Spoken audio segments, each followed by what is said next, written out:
중소기업의 더 밝은 내일, 대한민국의 행복한 미래를 향해 가업승계 지원제도, 가업상속공제 사후관리 안내편. 가업상속공제를 적용받은 후 사후관리 의무를 다하지 않으면 상속세를 다시 계산해 납부해야 한다는데 얼마 동안 어떻게 관리를 해야 하는 거지? 안녕하세요. 가업승계에 대한 모든 것을 알려드리는 AI 상담사 캐비입니다. 가업상속공제 활용 후 사후관리에 대해 자세히 알아볼까요? 가업상속공제 제도 개선으로 2023년부터 사후관리 기간이 7년에서 5년으로 단축되었습니다. 이는 2023년 1월 1일부터 가업승계 후 상속이 개시되는 경우뿐만 아니라 상속 후 사후관리 중인 경우에도 적용됩니다. 단, 현재 사후관리를 받고 있는데 단축된 사후관리 기간을 적용받기 위해서는 다음의 조건이 충족되어야 합니다. 2022년 12월 31일 이전에 종전 규정에 따른 가업상속공제를 받고 2023년 1월 1일 현재 개선 이전 사후관리 기간인 7년이 경과하지 않았으며 2022년 12월 31일 이전에 사후관리 위반으로 상속세 및 이자 상당액이 부과되지 않은 경우에만 개선된 사후관리 기간을 적용받을 수 있습니다. 사후관리 의무에는 가업 종사 요건, 가업용 자산 유지 요건, 지분 유지 요건, 고용 유지 요건이 있는데요. 이 사후관리 의무를 위반할 경우 상속세가 추징됩니다. 먼저 가업 종사 요건의 경우 가업상속공제를 받은 상속인은 상속 개시일로부터 5년 이상 가업에 종사해야 합니다. 가업에 종사하지 않는 경우에는 상속인이 대표이사 등으로 종사하지 않는 경우, 해당 기업이 1년 이상 실적이 없거나 휴업 및 폐업하는 경우 가업의 주된 업종을 변경하는 경우가 있습니다. 가업의 주된 업종이란 둘 이상의 업종을 영위하는 경우, 수입 금액이 큰 업종을 말하며 2020년 1월 1일 이후 상속 개시분부터는 한국표준산업분류에 따른 중분류 내에서 업종을 변경하는 경우 업종 변경으로 보지 않습니다. 가업에 종사하지 않는 경우에도 예외가 있는데요. 가업상속재산을 국가 또는 지방자치단체에 증여하는 경우, 가업상속을 받은 상속인이 사망하는 경우, 상속인이 법률에 따른 병역 의무를 이행하거나 질병으로 요양하는 등 가업에 종사하기 어려운 경우는 예외입니다. 저는 2021년에 가업상속 공제를 받고 사후관리 중인데요. 원래 생수 제조업을 이어받았는데 수입산 생수의 시장 진입으로 인해 이익률이 감소하여 2024년 물탱크 제조업으로 업종을 변경하였습니다. 이 경우 가업 종사 요건을 충족하지 못한 것으로 보나요? 아닙니다. 2024년 2월 가업승계 관련 세법이 개정되어 한국표준산업분류에 따른 대분류 내에서의 업종 변경이 가능합니다. 대분류에 해당하는 제조업 내에서 업종을 변경하였기 때문에 가업을 계속 영위하는 것으로 볼 수 있습니다.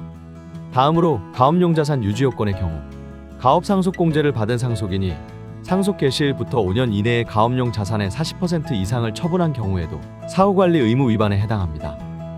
이때 가업용 자산이란 개인사업자의 경우 상속재산 중 가업에 직접 사용되는 토지, 건축물, 기계장치 등 사업용 고정자산을 뜻하고, 법인의 경우 상속재산 중 사업무관자산을 제외하고 사업에 직접 사용되는 자산을 뜻합니다. 그렇다면 가업용 자산의 처분 비율은 어떻게 계산할까요? 상속 개시일 현재의 가액을 기준으로 총 사업용 재산가액 중 처분한 가업용 자산가액이 차지하는 비율로 판단합니다. 처분에는 사업에 직접 사용하지 않고 임대하고 있는 경우도 포함됩니다. 저는 제조업체를 운영하고 있는데요. 가업용 자산인 공장 부지가 국방과 관련된 사업을 위해 정부에 수용되었습니다.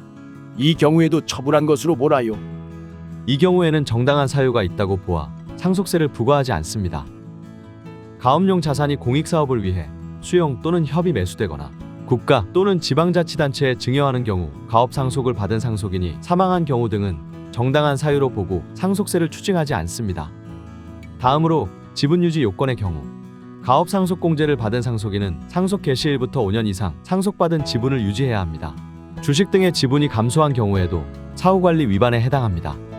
지분이 감소한 경우에는 상속인이 상속받은 주식 등을 처분하는 경우, 해당 법인이 유상증자할 때 상속인의 실권 등으로 지분율이 감소한 경우, 상속인의 특수관계인이 주식 등을 처분하거나 유상증자할 때 실권으로 상속인이 최대 주주가 되지 않는 경우가 있습니다. 기존의 지분 20%를 보유하고 있었고 가업상속공제로 어머니 지분 50%를 상속받아 총 70%의 지분을 보유하고 있었습니다. 사후관리 기간 중 내부 사정으로 인해 기존 주식을 15% 처분했는데 이 경우 사후관리를 위반한 것인가요? 상속인이 상속 개시일 전에 보유했던 기존 주식을 처분하는 경우로 처분 이후에도 최대 주주에 해당하는 경우는 사후관리 위반에 해당하지 않습니다. 다음으로 고용유지 요건을 충족하지 못하는 경우에도 사후관리 의무 위반에 해당합니다. 상속 개시일부터 5년간 정규직 근로자 수 또는 총 급여액의 전체 평균이 상속 개시일이 속하는 사업연도에 직전 2개 사업연도의 정규직 근로자 수 또는 총 급여액 평균의 90% 이상이어야 합니다. 이때 정규직 근로자는 근로기준법에 따라 계약을 체결한 근로자를 말하며 그중 근로계약 기간이 1년 미만인 근로자, 1개월의 소정근로시간이 60시간 미만인 단시간 근로자, 그리고 근로소득세를 원천 징수한 사실이 확인되지 않는 자는 제외됩니다. 총급여액은 정규직 근로자에게 지급한 임금의 합계액을 말하며 최대주주 등 및 그와 친족관계에 있는 사람은 제외됩니다. 상속인이 피상속인의 가업사업장에 정규직 근로자로 근무하던 중 가업을 상속받은 경우 기준고용인원의 상속인도 포함되나요? 상속 개시 전부터 가업기업에서 정규직 근로자로 근무한 가업상속인도 기준고용인원에 포함됩니다. 중소기업 승계 진행에 어려움을 겪는다면 중소기업 중앙회에서 무료로 제공하는 승계자문 프로그램을 이용할 수 있습니다. 상담은 세무 및 법률 내용을 다룬 일반 상담과 주식가치 평가가 있으며 전화 또는 온라인 상담 신청 후 배정된 자문위원과의 상담이 실시됩니다. 자세한 내용은 중소기업중앙회 홈페이지와 유선 문의를 통해 확인할 수 있습니다.